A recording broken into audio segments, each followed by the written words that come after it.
Not a politician, not a king. When a new nation was born from the ashes of war, only one name was chosen without hesitation: George Washington to be the first president of the United States, because the people believed in him.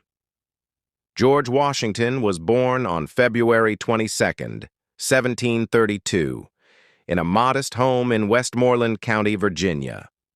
He was not the son of a great nobleman, but was born into a middle-class landowner family in the English colonies. His father, Augustine Washington, was a respected landowner and slaveholder. But young George's life changed drastically when he lost his father at the age of 11. Without a major inheritance, he had to take a harder path.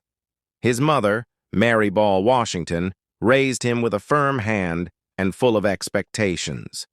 From an early age, George showed a calm, independent, and determined nature. He did not receive much formal education, but he had a strong interest in geometry, navigation, and ethics. This shaped him into a land surveyor, a job that would later introduce him to the vastness of the real world and life on the fringes of civilization. At the age of 21, he was tasked by the governor of Virginia with delivering a message to the French to withdraw from the Ohio Valley. It was a dangerous diplomatic mission, involving long journeys into wild and conflicted territory. It failed. A year later, George led a raid on French troops that sparked the French and Indian War. He was forced to surrender at Fort Necessity, a painful defeat, but a great lesson in humility, military strategy, and the importance of mature leadership. Despite the defeat, he was respected for his courage, and his reputation as a young leader began to grow. The war shaped his character, decisive, collected, and not easily provoked. After the war, George returned to Mount Vernon, the plantation his brother had inherited. He married Martha Custis, a wealthy widow, and raised a family. Life as a landowner was stable. But beneath the calm, storms began to sweep through the colonial world. Britain, to cover its war debts, began imposing heavy taxes on the colonies: the Stamp Act, the Sugar Act, and the Tea Act. Washington, once loyal to the British Crown, gradually became disillusioned. He did not shout as loudly as other revolutionary orators, but in his letters he expressed his dismay at the injustices felt by the people. He believed that a distant power across the ocean was not qualified to determine the fate of the American people without representation. In 1775, after the bloody battles of Lexington and Concord, the Second Continental Congress appointed Washington as Commander-in-Chief of the Continental Army. He did not ask for a salary. He simply wanted to serve. The army he inherited was little more than a band of armed farmers with high morale, but no military training. Shortages of food, weapons, and even clothing were daily challenges. But Washington did not give up. He led by example, not just orders. He stood on the front lines, ate rough bread with the soldiers, and remained present during their suffering. His leadership was tested time and again, especially during the defeat at Long Island and the retreat from New York. The low point in his struggle came at Valley Forge in the winter of 1777. There, his troops suffered from starvation, cold, and disease. Some deserted, some even froze to death.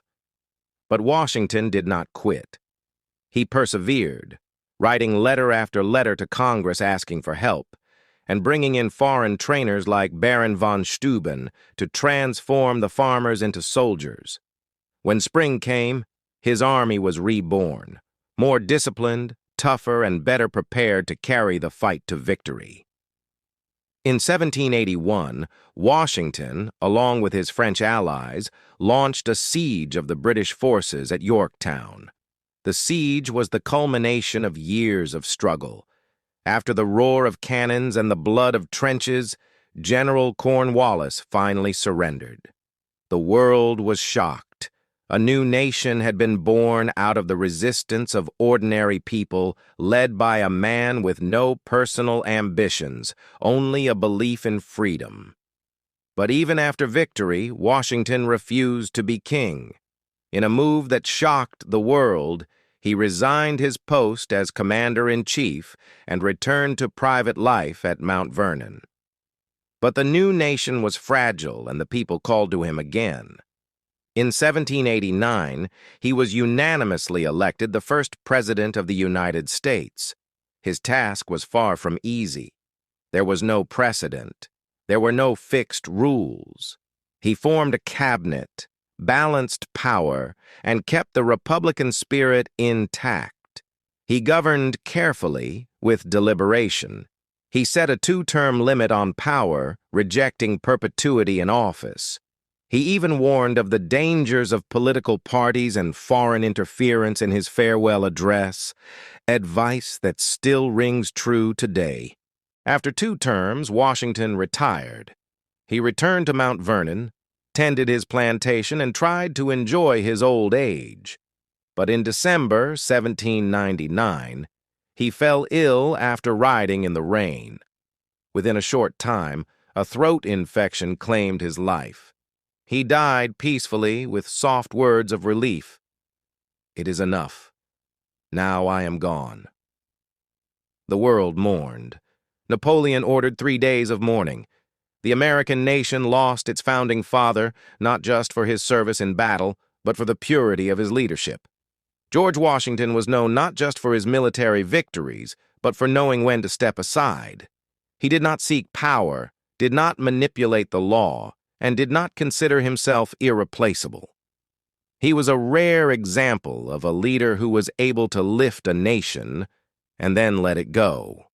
His legacy lives on in the Constitution, in the democratic tradition, and in the hearts of the nation he helped to create.